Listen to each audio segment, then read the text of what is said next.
Ало? Ало, горе, шо правиш? Добро, еве малку по дома, вестници и така. За две работи те барам. Кажете. Она што ми остави тие едни проспекти, ти текнуваш? Да, јас да ви кажем, не ви вршев Тоа на притисок. М. На М. Добро, окей. Може да ми... вака. Да, знам точно, ако има шанса да ми го вратите проспектот, за да го направиме кој што треба, да не утнам нешто. Тој ми е тука пред мене, тие другите два не знам кај мис. Ама тебе не ти ни треба другите. Не ми ни требаат другите, Да. тој што треба е кај вас. Ништо Ја ги видов узат... сите три, пошто овој го одвоив. Тој ти рекол, ќе видиш таму што треба, фул. Да, па затоа и за да видам попрецизно да биде кој што треба. Пратете ми го ми е вие... позади да има екрани. Ко се возам со мали... Да, нема проблем, таму имаше у тој. Јас се сеќавам и ја го листав, нема проблем, тој ќе го направиме. И Тука ќе видиш, тоа е фул, као за тебе. Да, не, окей си е, мислам таму не може да има промашај на таа варијанта. Да. Така да супер. Така да почне поставката тера. Ова со процедура за набавка на она што...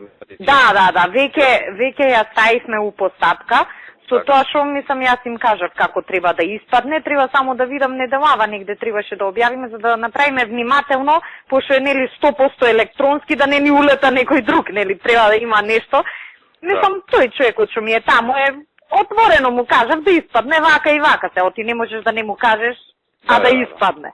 Така да он рече добро вика да проучам што е специфично у однос на другиве за да тесниме просторот. Нели на 100% електронски не можеш да речеш слушај ти не чиниш, посебно што и тие другите чинат, нели?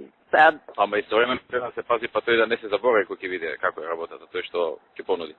И па ние нели ја знаеме вака од прошлиот пат рамката, па сега ако забега, ако треба и ќе поништиме еднаш, па ќе распишеме пак, а не мислам не може да не бере, нели? Да. Ние добро е што го видов. Вчера и ми го најави тој човекот. Да, добро, јас сакав му реков да направи белешка, знаете, да си имаме, да сме на чисто. Да.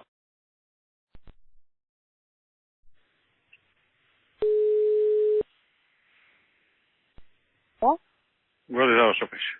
Здраво, добро еве, на работа. Добро. Зова се јавам што ми пиша. Аха. Во каунице ние нема да објавуваме дека го презимаме возилото. Па добро. Ќе глумиме дека е на МВР и вие ќе си го користите за кога ќе ви доаѓа некој познато она, ќе го користите, а ние ќе го користиме само кога ќе одам на пат или кога имам дестинации кај што не ме чекаат новинари. Нема проблем, председателе, јас заради тоа ќе го задржиме и ставата веќе ќе комбинираме. Да, добро, нема проблем. Не чекаат куп новинари, ќе си одам со старото. Да, мене ми беше, знаете, да си го ставиме у функција. Па некаде таму ќе се пребацам у друго и така. До локални. После локални ќе смислиме некој начин, ќе објавиме дека сме го преземале од МВР и дека од сега бидејќи 20 години више ќе направи преходното и дека сме го преземале тоа и така. Добро, нема проблем. Јас пошто нели, мислам веќе се заврши така да, до локални нека си биде на ваше како се вика тоа. Може и после да си биде на МВР возилото. Значи нема никаков проблем. Значи, собственик си е МВР, нема никаков проблем. У принцип, мислам, кај нас се задолжува возимо на име, нели? За да си внимава некој на него, него оставаме така. Ако го задолжиме на мацка, после да не се дознае.